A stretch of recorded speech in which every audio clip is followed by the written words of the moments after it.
irmãos? A nossa aula hoje, então, é em Oséias e é parte 2, porque nós já tivemos a primeira parte do livro de Oséias, sem ser domingo passado, no retrasado, e hoje nós daremos continuidade para fechar este livro, tá bom?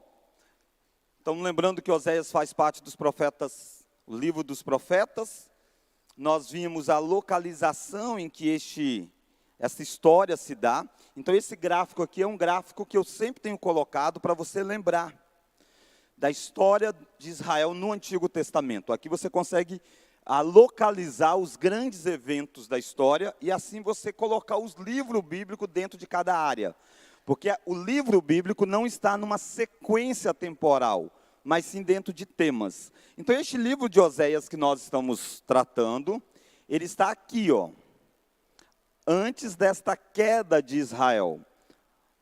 O povo de Israel que foi formado, teve uma divisão, 10 tribos foi para o norte, 2 no sul, e a tribo do norte passou a se chamar Israel, enquanto que a tribo do sul passou a se chamar Judá. Então, as tribos do norte viveram uma vida devasta, e aí você tem o castigo que Deus traz ao levantar a Síria para derrubar Israel. Então, o livro de Oséias é aqui. O que nós estamos vendo é profecias relacionadas com estes pecados e o como que Deus trouxe juízo através da Assíria. Alguns anos depois, você vai ter a queda de Jerusalém, tá bom? Então, a queda de Jerusalém acontecerá alguns anos depois. Então, o livro de Oséias, né? Oséias é um nome muito comum na Escritura, mas este Oséias que nós estamos tratando, ele é o profeta que aparece lá no livro, abra lá em Oséias. Então, nós já vimos muito sobre as informações históricas do livro. Eu não vou poder voltar a isso. Eu quero lembrar você de como que o livro está dividido. O capítulo 1, verso 1, traz para nós a apresentação de quem é Oséias. Olha lá o verso 1, vamos juntos? Palavra que foi dirigida a Oséias, filho de Benri, nos dias de Uzias, Jotão, Acás e Ezequias, rei de Judá, e nos dias de Jeroboão, filho de Joás, rei de Israel. Esse Jeroboão não é o Jeroboão lá da divisão das tribos. Esse aqui é chamado Jeroboão II, tá bom? Então, a primeira parte do livro é a apresentação de quem é Oséias. A segunda parte do livro, nós olhamos um pouco ela na aula anterior, é a chamada experiência profética que Deus dá a Oséias.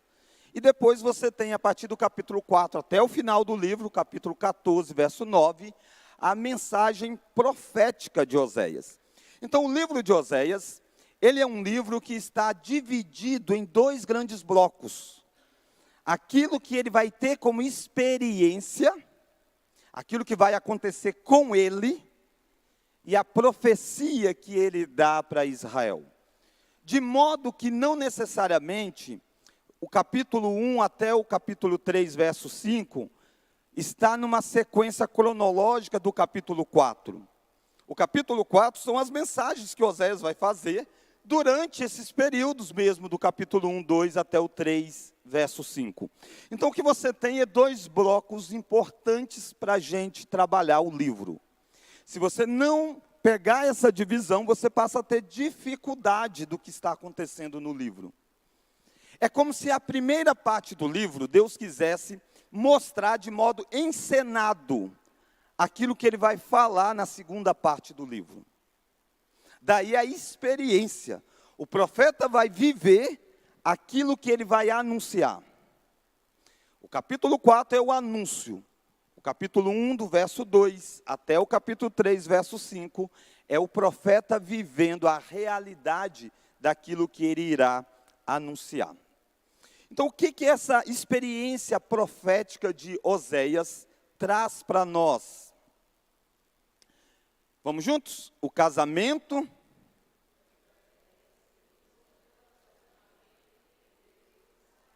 Então, você vai encontrar aí o casamento de Oséias ilustrando essa relação de amor que Deus vai estabelecer. Então, perceba que, o que Deus faz com Oséias? Deus vai dar a ele uma ordem, e uma ordem muito estranha aos nossos olhos. casar com uma mulher que fosse conhecida por práticas bem depravadas sexualmente. Ele vai dizer, vai e casa com uma mulher de prostituição. E tenha filhos de prostituição. E isso é para quê? Isso é um mandamento que Deus está dando para que esse seja o padrão de casamento? Óbvio que não. Quando você vai ver o que Deus fala sobre casamento, você vê as características que é necessário. O que é que está acontecendo aqui? Está acontecendo aqui, Deus quer usar um método de colocar o profeta como experiência daquilo que o próprio Deus vive. E Deus diz assim, faz isso, porque a terra se prostituiu. Então Oséias vai ser o exemplo do que é que Deus sente. E quem é o povo de Deus nessa relação? Então o povo de Deus é a prostituta e Oséias é Deus na história. O amor pactual de Javé, que é a segunda parte, exige julgamento contra a quebra da aliança antes que esta restauração nacional seja efetuada. O livro de Oséias é ao mesmo tempo um livro chocante, por mostrar a seriedade do pecado, mostrar a necessidade de juízo, e ao mesmo tempo é um livro chocante para mostrar o que é um amor incondicional de Deus para com o seu povo. Então o livro de Oséias é um relato de um amor extraordinário. Oséias vai personificar isso amando a sua esposa, e Deus é o grande, aquele que ama verdadeiramente o seu povo. Mas ao mesmo tempo, o livro mostra para nós o quanto que o pecado exige remédios amargos. Deus não pode simplesmente ignorar. Amor e justiça vai aparecer neste livro. Como nós vimos na aula passada, nós temos personagens fundamentais na história. Oséias, Gomer, Jezreel, Lo-Ruamá e Lo-Ami. Quando você olha na sua Bíblia, você vai ver, abre Oséias capítulo 1, olha o verso 3, ó. Foi-se, pois, antes ainda, olha o verso 2.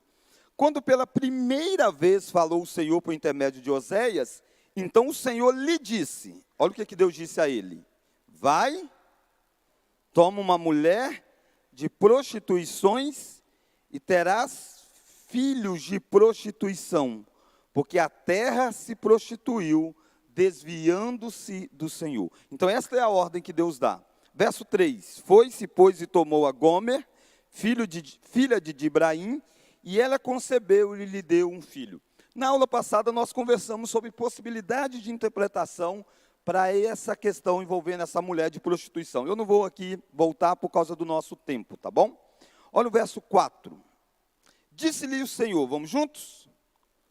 Põe-lhe o nome de Jezreel, porque daqui a pouco castigarei pelo sangue de Jezreel a casa de Jeú, e farei cessar o reino da casa de Israel. Então os nomes dos filhos que Oséias tem, são nomes com significado, Deus é quem escolhe. Deus diz para Oséias, você coloca esse nome, e Jezreel é um nome que significa semeado, espalhado. Depende do contexto, esse semeado é algo positivo. Depende do contexto, esse semeado é algo ruim. Então a ideia de você espalhar uma semente para você colher algo, isso é bom. Mas a ideia de algo estar junto e você espalha, isso é ruim. Deveria estar junto e você espalhou. Então o nome Jezreel, ele tem dois significados. E Deus vai trabalhar com os dois significados deste nome. No primeiro momento ele diz, põe o nome de Jezreel, porque eu vou espalhar essa descendência daí. Os da casa de Jeú.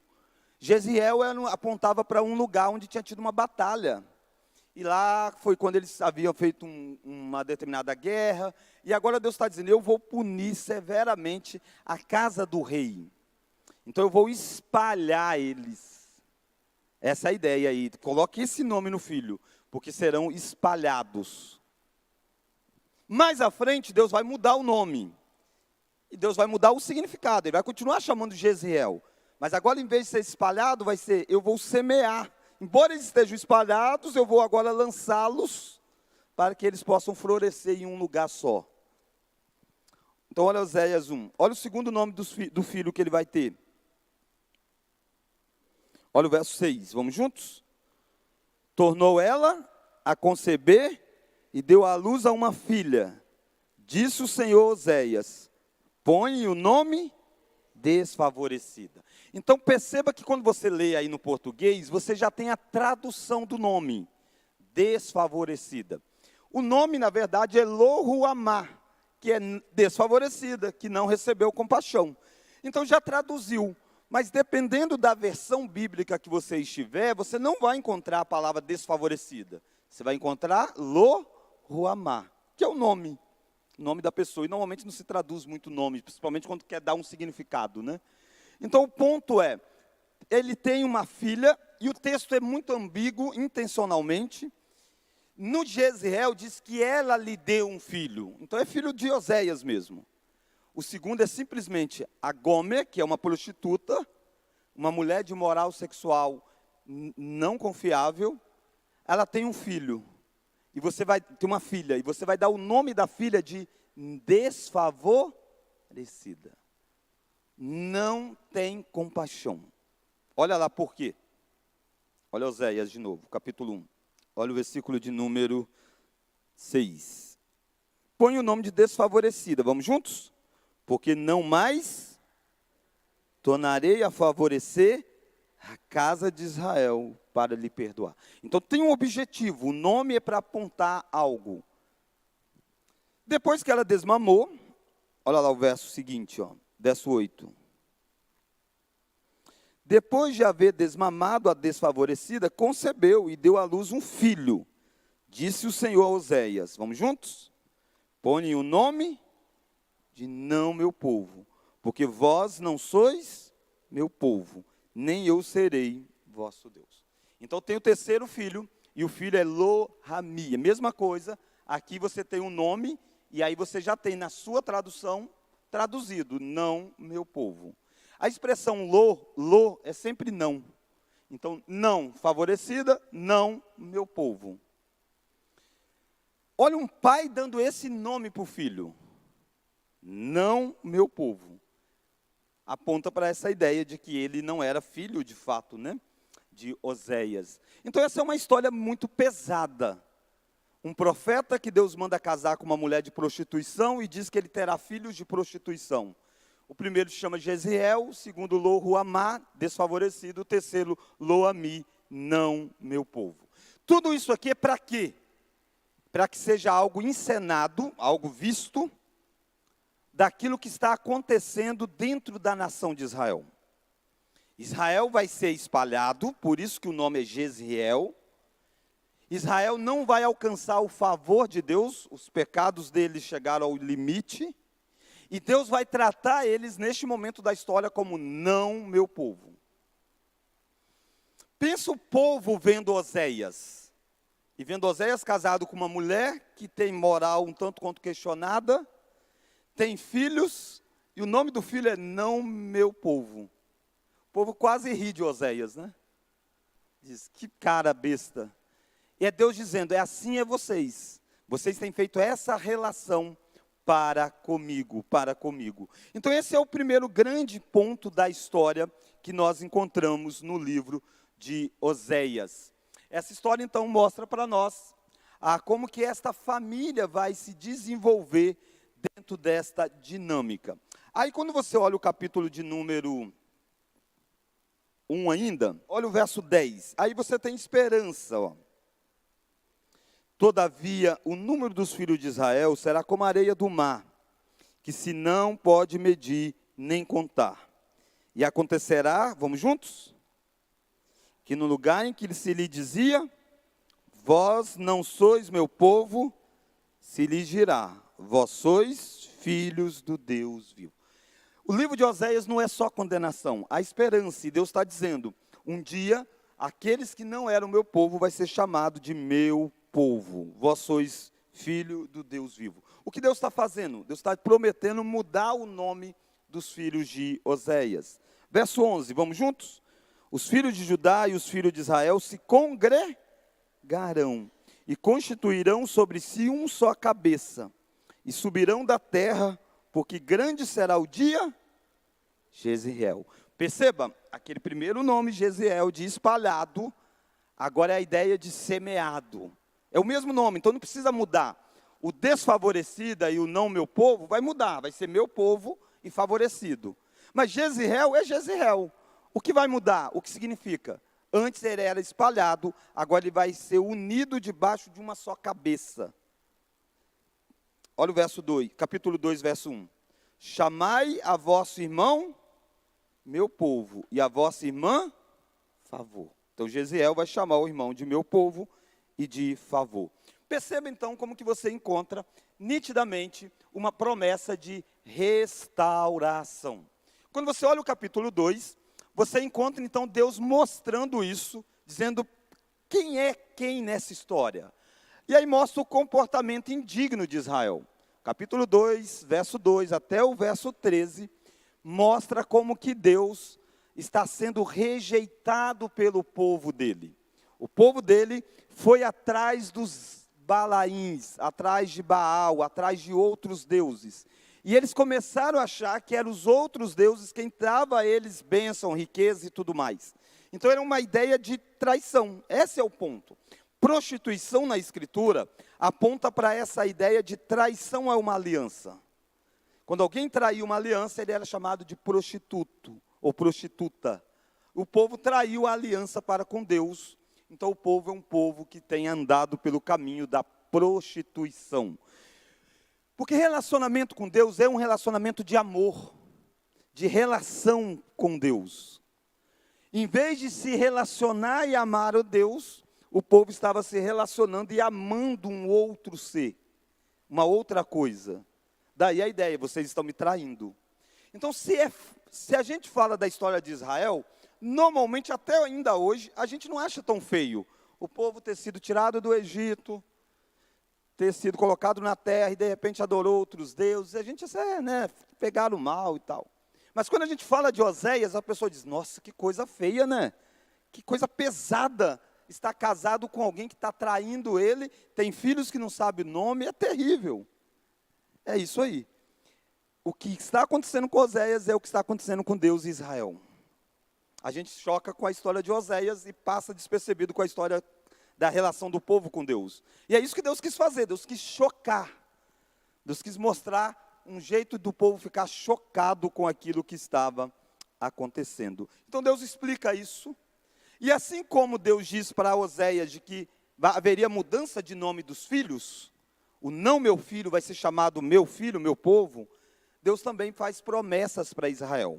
Olha lá o capítulo 2, verso 14. Portanto, eis que eu a atrairei, e a levarei para o deserto, e lhe falarei ao coração. Então agora é Deus dizendo para o povo, o que ele vai fazer?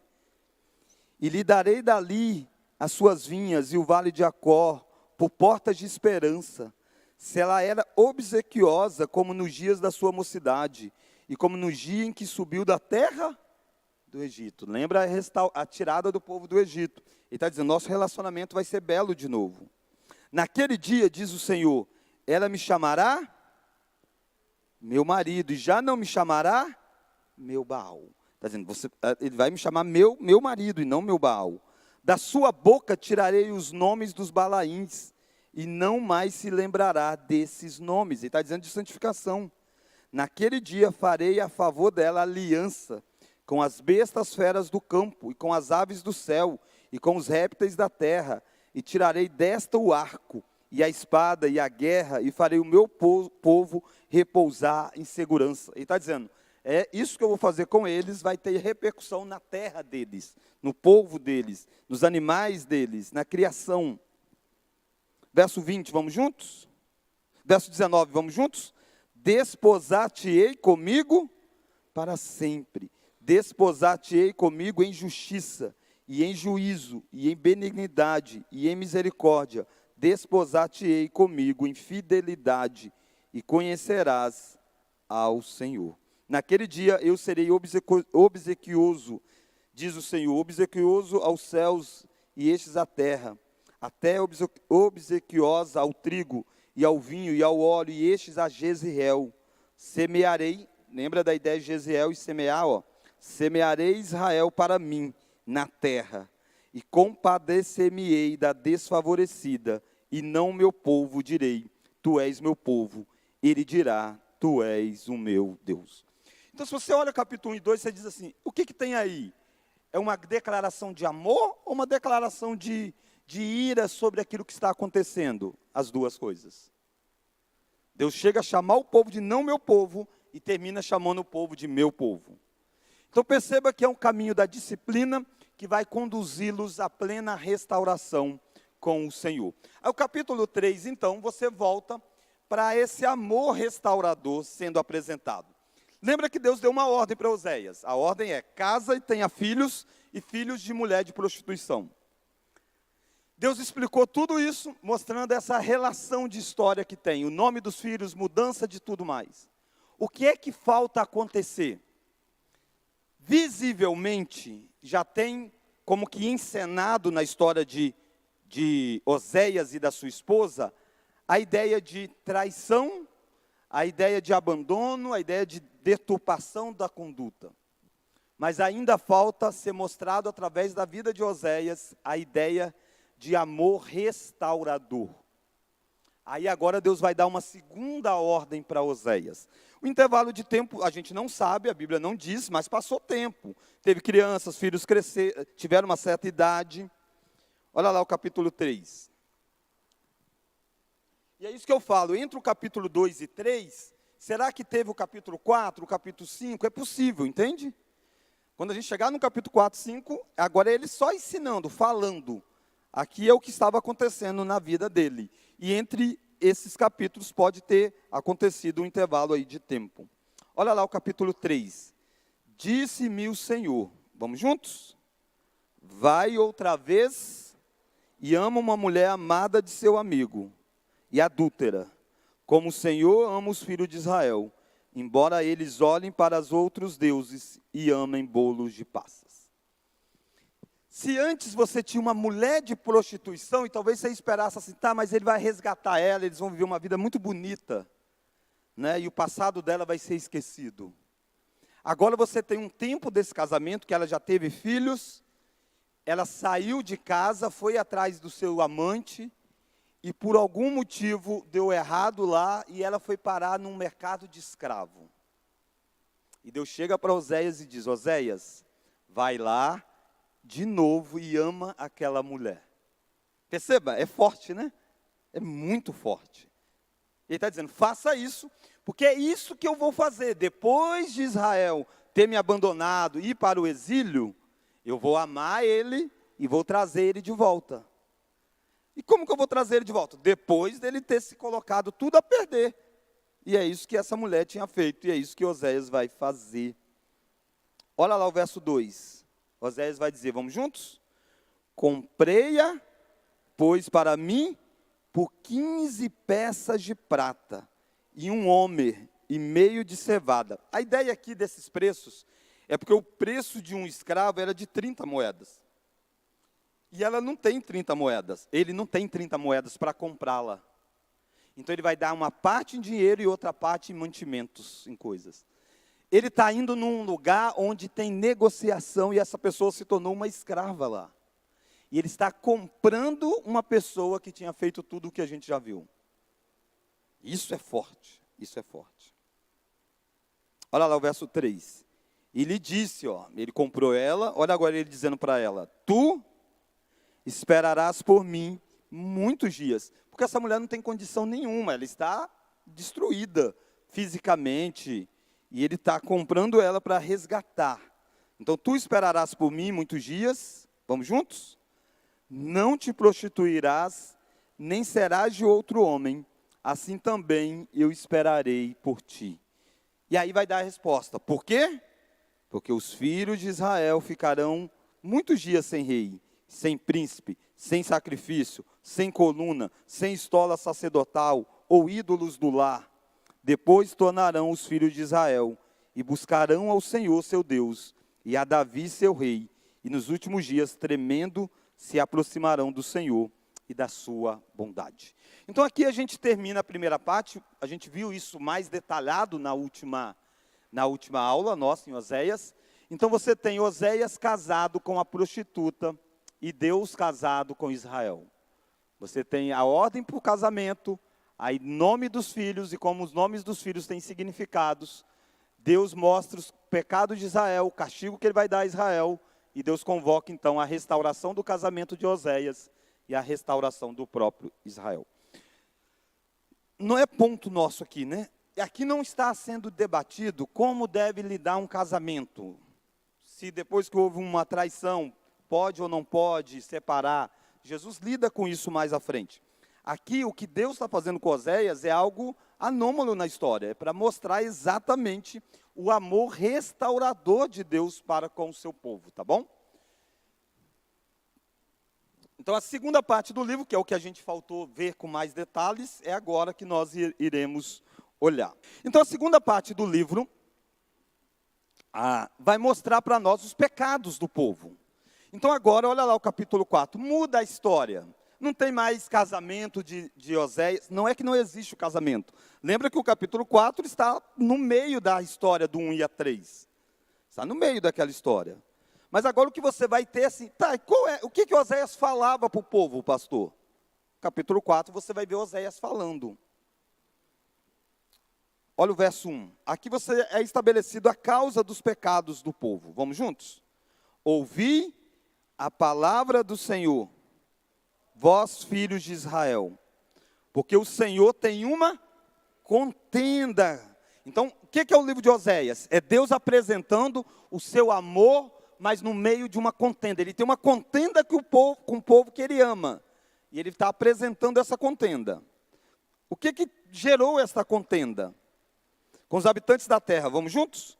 Porque nela não há verdade, nem amor, nem conhecimento de Deus. Essa tríade, não há verdade, não há amor e não há conhecimento de Deus.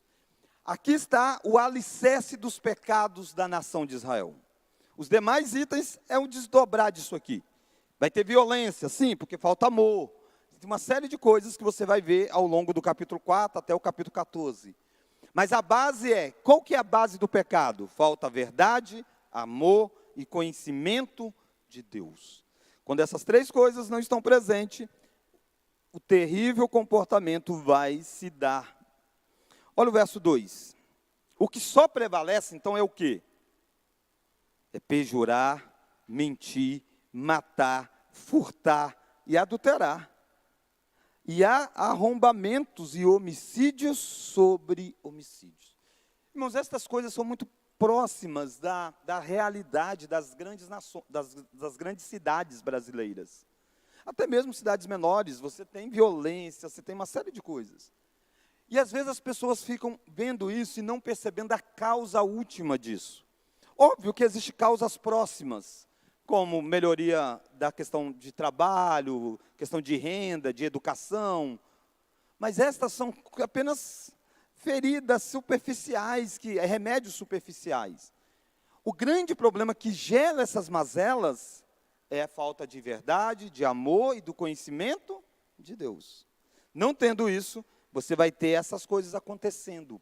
Por isso que o mundo como um todo sempre vai sofrer dessa série de coisas, independe de qual regime político está no poder. Com isso eu não estou dizendo que não tenha regime melhor e pior. Óbvio que tem. Mas o ponto é, a raiz do problema da sociedade é espiritual. E o ponto sempre é esse, e aqui está acontecendo com Israel. Israel fez isso. Olha o verso 3 então.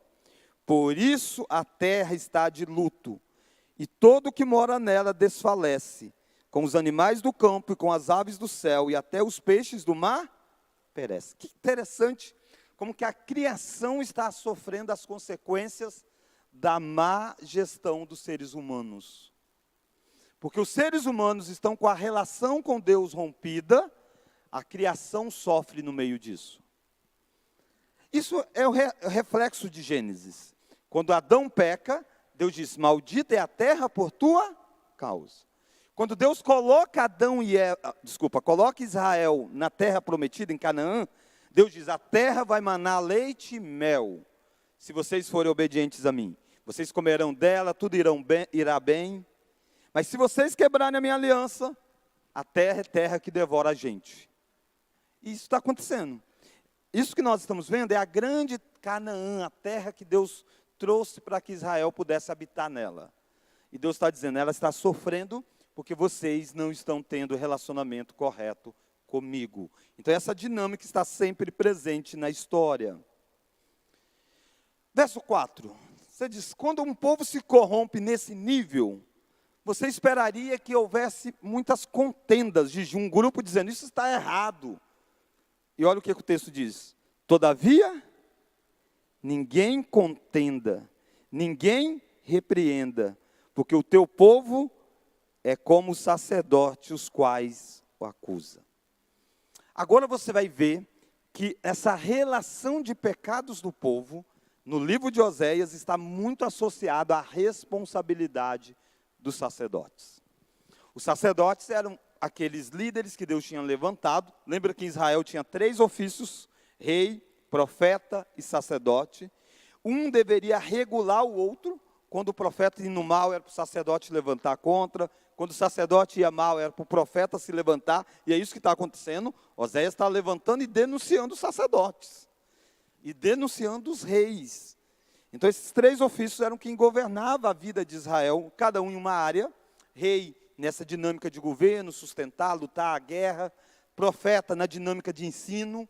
E sacerdote na dinâmica de mediar a relação com Deus. E perceba que aqui o sacerdote se corrompeu. E ele está dizendo, assim como o povo é o sacerdote, e assim como o sacerdote é o povo. Então você não tinha um confronto da liderança religiosa com o povo em pecado. Olha o verso 5. Por isso, vamos juntos? Tropeçarás de dia, e o profeta contigo tropeçará de noite, e destruirei a tua mãe. Perceba que agora é uma ideia um pouco assim, a mãe é Gomer, que são os líderes de Israel, e o povo são os filhos. Olha a continuidade. Verso 6, o meu povo está sendo destruído porque lhe falta o conhecimento. Lembra que eu disse, amor, verdade, conhecimento era a base, a ausência dessas coisas, você vê repetindo esse ponto. Ele está dizendo, o meu povo está sendo destruído por quê? Porque falta conhecimento.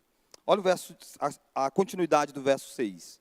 Porque tu, sacerdote, rejeitaste o conhecimento, também eu te rejeitarei, para que não seja sacerdote diante de mim, visto que te esqueceste da lei do teu Deus, também eu me esquecerei de teus filhos.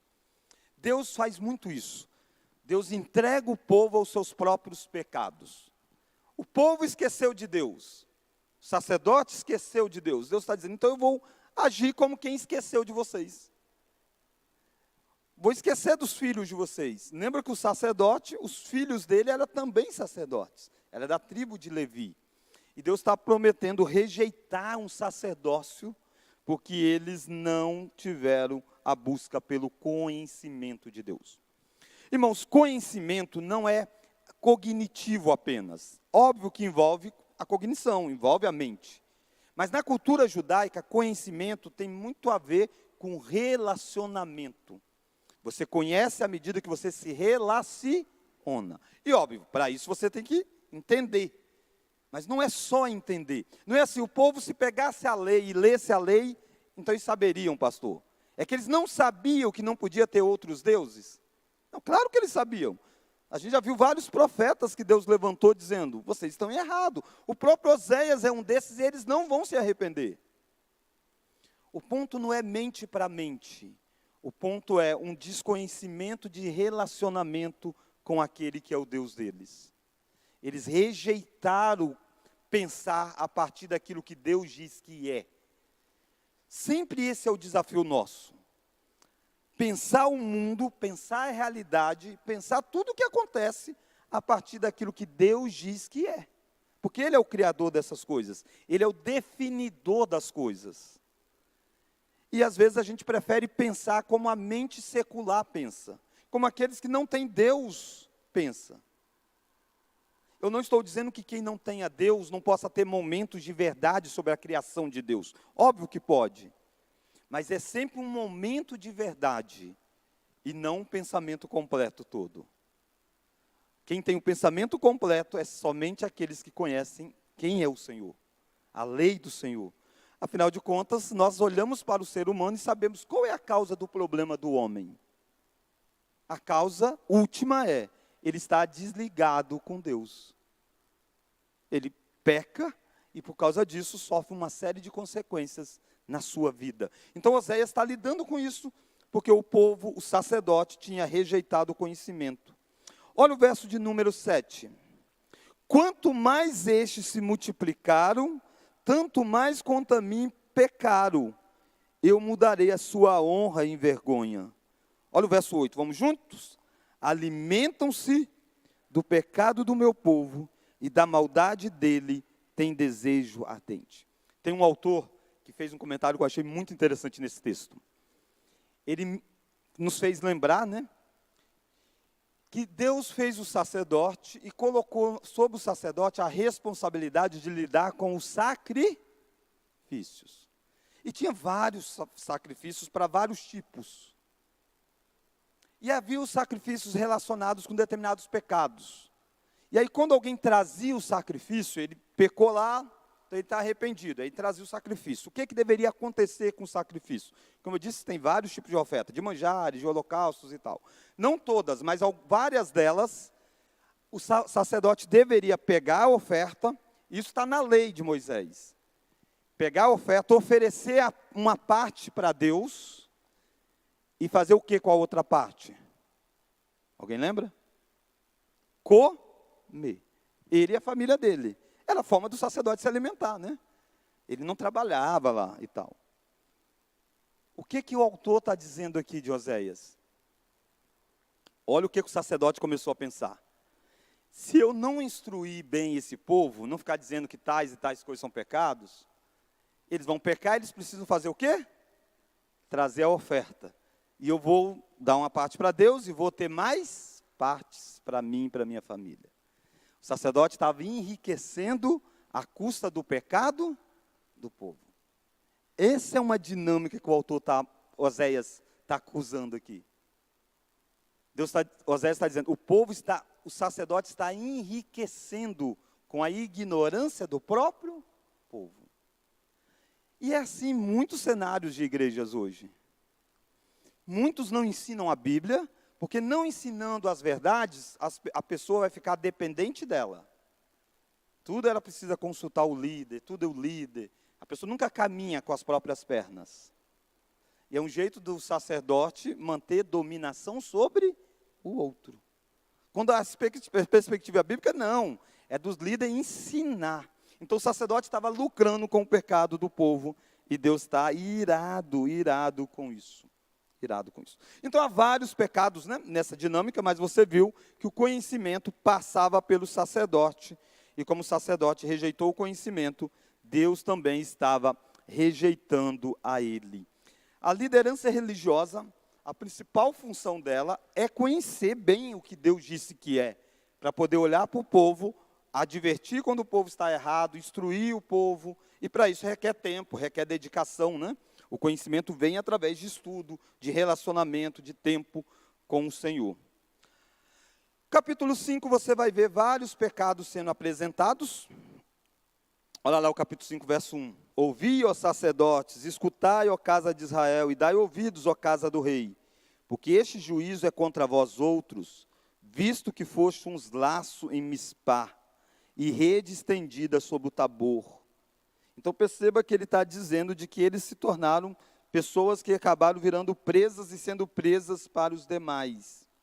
A partir do capítulo 6, você vai encontrar aí Deus lidando com a ideia de arrependimento. Afinal de contas, será que o povo não se arrepende? Olha lá o capítulo 6. Olha o verso 1. Vamos juntos? Vinde e tornemos para o Senhor, porque Ele nos despedaçou e nos sarará, fez a ferida e a ligará. Depois de 2 dias, nos revigorará, e ao terceiro dia nos levantará, e viveremos diante dele. Conheçamos e prossigamos em conhecer ao Senhor. Como a alva, a sua vinda é certa, e ele descerá sobre nós, como chuva seródia que rega a terra. Ponto. O que vocês acham deste verso? É uma coisa bela? Deus está elogiando? Tem música composta neste texto. Vinde, voltemos ao Senhor. Tal. É bonito o que está escrito aí, mas cuidado com os textos fora do contexto, né? O que é que Deus está falando com isso aqui? Volta um pouquinho no capítulo 5. Deus não está elogiando, porque eles vão dizer, vinde, tornemos para o Senhor. Não, olha lá o capítulo 5, verso 15. Deus falou de que vai trazer juízo sobre eles. Vamos juntos? Irei e voltarei para o meu lugar, até que se reconheçam culpados e busquem a minha face. Mas olha agora, estando eles angustiados, cedo me buscarão, dizendo. Ele está dizendo de um arrependimento rápido demais, superficial demais. Ele está dizendo, eu vou para o meu lugar, se vocês vão ver, cedo eles vão dizer, rapidinho, quando a coisa começar a apertar, eles vão dizer, vinde, voltemos para o Senhor, fez a ferida, tal. Aí tem todo aquele verso que nós lemos, até o verso 3, que é Deus dizendo o que eles diriam. Olha o verso 4 agora. Que te farei, ó Efraim? Que te farei, ó Judá? Vamos juntos? Porque o vosso amor é como a nuvem da manhã e como o orvalho da madrugada que cedo passa. Ele está dizendo, isso que vocês se arrependem é igual aquilo que dá no dia da manhã, não tem? Parece aquele monte de fumacinha, neblina assim. E de repente, some. Ele está dizendo, vocês vivem de ciclos passageiros. E eu vou levar vocês a algo mais profundo. Vocês precisam ter um arrependimento mais profundo. Então não vai ser rápido, vai ser 70 anos de exílio. Olha o verso 5. Por isso, Deus está dizendo, por isso o quê? Por causa desse arrependimento superficial. Por isso os abati, por meio dos profetas, pela palavra da minha boca, os matei. E os meus juízos sairão como a luz. Pois misericórdia quero e não sacrifício.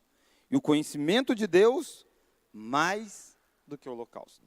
Então eles pecavam e rapidinho levavam, vamos levar mais um animal para lá. A religião tinha se tornado um instrumento de manipulação do povo, e do povo tentando manipular o próprio Deus. Ele está dizendo, isso é arrependimento superficial demais. Então a gente tem que tomar cuidado com arrependimentos muito superficiais. Nosso arrependimento precisa ser verdadeiro, profundo. E muitas vezes a gente se arrepende porque a gente nunca avança na santidade. Porque a maioria das vezes o nosso arrependimento é esse aqui, ó, de Oséias. Cedo demais, sem perceber o que está por detrás, e aí a gente não quer abandonar aquela prática de pecado que constantemente nos assedia. Então, no capítulo 4 e 5, ele falou do conhecimento do sacerdote. No capítulo 6, ele falou do falso arrependimento, ou arrependimento superficial. No capítulo 7, ele vai mostrar a iniquidade dos reis. Eu vou ler o verso 2. Ó. Não dizem no seu coração que eu me lembro de toda a tua maldade. Agora, pois, os seus próprios feitos os cercam. Acham-se diante da minha face. Verso 3, vamos juntos? Com a sua malícia alegram ao rei, e com as suas mentiras aos príncipes. Estes, em vez de ser repreendidos, ficam alegres ao verem. Olha o verso 4. Todos eles são adúlteros, semelhantes ao forno aceso pelo padeiro, que somente cessa de atiçar o fogo, desde que sovou a massa, até que seja levedada. Ele usa a ideia de pega um fogo de paixões. Daí a ideia do forno lá do padeiro. Então perceba os pecados sendo apresentados, né? Sendo apresentados. Olha o capítulo 8 de Oséias. Deus começa a visitar a história deles, mostrando que isso não é algo assim pontual, só de agora. Deus mostra a história deles. Olha o capítulo 8. Olha o verso 4. Eles estabeleceram reis, mas não da minha parte. Constituíram príncipes, mas eu não o soube. Da sua prata e do seu ouro fizeram ídolos para si, para serem destruídos. Alguém lembra que história é essa? Olha lá o verso seguinte, talvez isso ajude você. O teu bezerro, ó Samaria, é rejeitado, e minha ira se acende contra eles. Até quando serão eles incapazes da inocência? Alguém lembra? Que episódio é esse? É o momento da divisão das tribos, do norte e do sul. E aí a tribo do norte constituiu um rei, fora da casa de Davi, e começaram a escolher os seus próprios reis. Deus está dizendo, vocês escolheram reis, mas nunca me consultaram, eu nunca soube deles. Eu não tenho nada a ver com essa monarquia que vocês colocaram aí. E vocês criaram um culto. Quando houve essa divisão, eles fizeram para eles a adoração. Criaram um culto, já que não podia ir mais a Jerusalém, com bezerros, para adorar os deuses deles. Deus está dizendo, foi tudo distorcido, né? A junção de política e religião para manipular o próprio povo. Capítulo 8, 9 e 10, você encontra o castigo. Então, a partir daí, você vê Deus dizendo que vai trazer a Síria para destruir Israel. Não tem jeito, chegou o fim para esta nação. Capítulo 11, Deus começa a mostrar o seu amor para com eles. Olha o capítulo 11. Quando Israel era menino, eu o amei, e do Egito chamei meu filho. Quanto mais eu os chamava, tanto mais iam da minha presença. Sacrificavam a Balaíns e queimavam incenso às imagens de escultura. Todavia eu ensinei a andar a Efraim, tomei nos meus braços, mas não atinaram que eu os curava. Atraí-os com cordas humanas, com laços de amor. Fui para eles como quem alivia o jugo de sobre as suas queixadas. Me inclinei para lhes dar de comer. E aí eles vão para o caminho terrível, né? Capítulo 13, verso 10. Verso 9 antes, vamos juntos? 9 depois o 10. A tua ruína, ó Israel, vem de ti, e só de mim o teu socorro. Deus está dizendo, Israel, a ruína vem de você mesmo, e o socorro vem só de mim. Verso 10, onde está agora o teu rei, para que te salve em todas as tuas cidades? E os teus juízes, os quais disseste, dai-me rei e príncipes. Está dizendo, cadê? Quem pode agora salvar vocês? Qual é a causa da ruína? De onde vem a ruína? Deles mesmo. Deus está dizendo, não tem outra razão. Capítulo 14, você tem a última convocação que Deus dá para Israel. Olha lá o capítulo 14, verso 1, vamos juntos? Volta, ó Israel, para o Senhor teu Deus, porque pelos teus pecados estás caído. Tende convosco palavra de arrependimento, e convertei-vos ao Senhor, dizei-lhe, perdoa toda a iniquidade, aceita o que é bom, em vez de novilhos, os sacrifícios dos nossos lábios. A Assíria já não nos salvará, não iremos montados em cavalos e não mais diremos a obra das nossas mãos. Tu és nosso Deus, por ti o órfão alcançará misericórdia. Confiar em Deus foi uma das grandes dificuldades de Israel, e é a nossa grande dificuldade. Daí eles buscarem outros deuses, nós buscamos nos deuses que nós construímos, que são sempre coisas da criação. Idolatria é adorar qualquer coisa da criação em vez do Criador. Dinheiro, trabalho, carreira profissional, são ídolos do nosso tempo. E a gente colocar a confiança nisso mais do que em Deus. Em prol de avançar em tais coisas, eu sacrifico os mandamentos de Deus. Isso é uma característica de idolatria. E ele está dizendo, vocês precisam se arrepender, porque estas coisas onde vocês confiaram, não veio salvação para vocês. Então, assim a gente fecha as duas partes do livro de Oséias. E nisso tudo, como que Cristo, né, está relacionado com este livro? Primeiro, bem óbvio, a Escritura aplicará de novo a metáfora de casamento. E vai aplicar essa metáfora a Cristo e à igreja. Nesse sentido, nós somos Gomer e Cristo é o nosso Oséias. Quando você olha para Efésios capítulo 5, a ideia é, ele vai apresentar para si uma igreja, uma noiva sem mácula, sem ruga. Normalmente, a história toda é assim, você é nova, você casa, e à medida que os anos passam, começa a aparecer as rugas, né? O relacionamento de Cristo com a igreja é o contrário. Cristo casa conosco quando nós éramos as piores espécies da história. Éramos as prostitutas, as Gomer da história.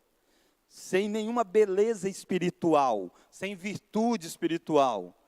E ele começa a nos santificar. E a ideia é que no último dia nós estejamos perfeitos, íntegros, belos. E essa é a obra que Cristo está fazendo com a igreja. Muitas vezes nós ainda não estamos assim, mas no último dia nós estaremos assim. Essa é a ideia. Não tem como ser diferente. Nos céus nós estaremos belos e perfeitos espiritualmente.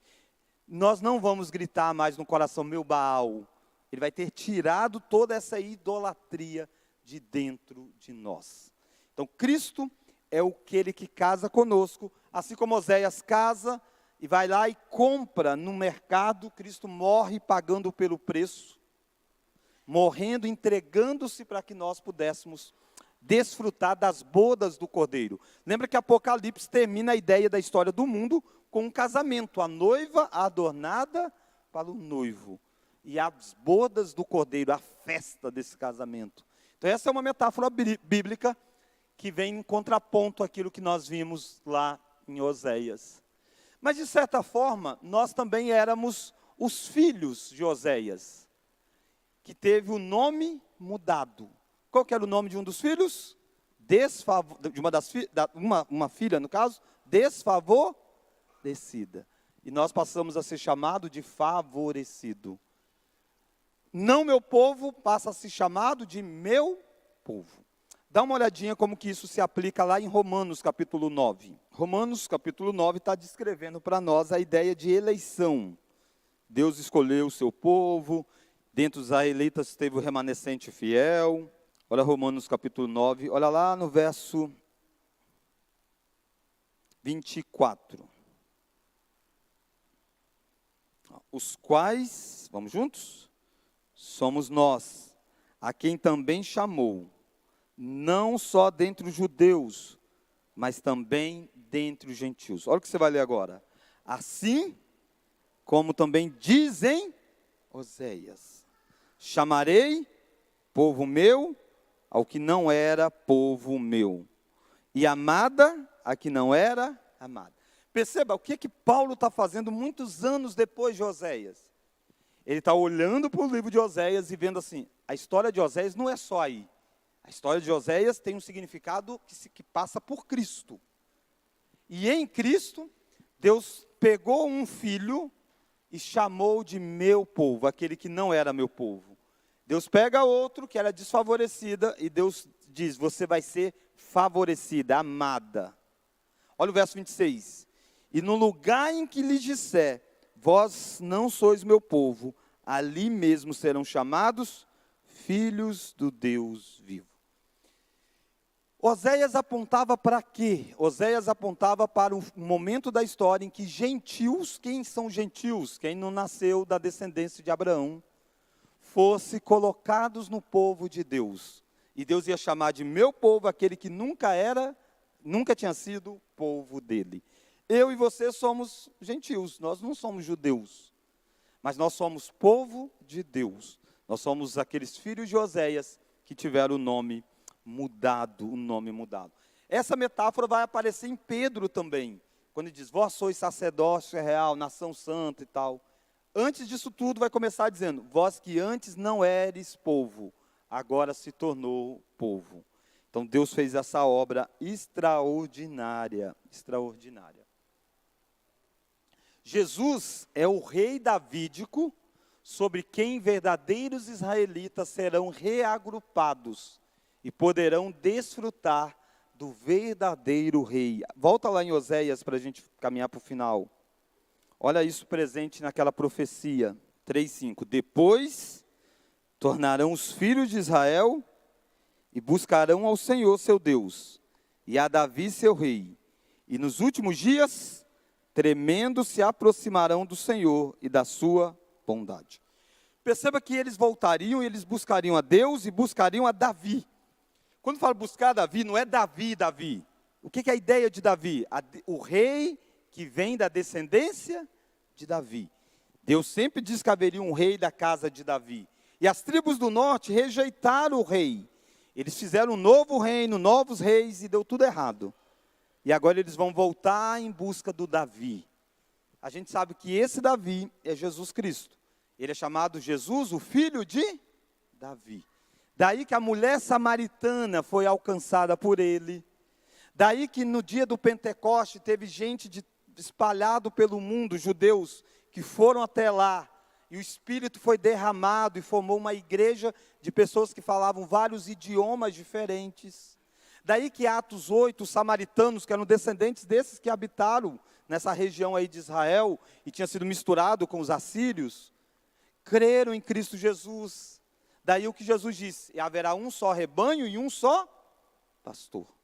Então, em Cristo, todos são congregados neste rei que está governando. Por fim, quando você olhou para Oséias, você viu uma frase lá no capítulo 11, Deus dizendo: do Egito chamei meu filho.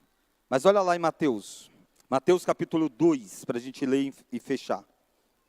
Lembra que veio perseguição sobre Jesus quando ele nasce, ainda bebê. José e Maria fogem para o Egito, ficam lá um tempo, tendo Herodes morrido, Deus diz para José voltar. Olha lá o verso 20. Põe-te, toma o menino e sua mãe, e vai para a terra de Israel, porque já morreram os que atentavam contra a vida do menino. Vai lá para o verso 23. E foi habitar numa cidade chamada Nazaré, para que se cumprisse o que fora dito por intermédio dos profetas.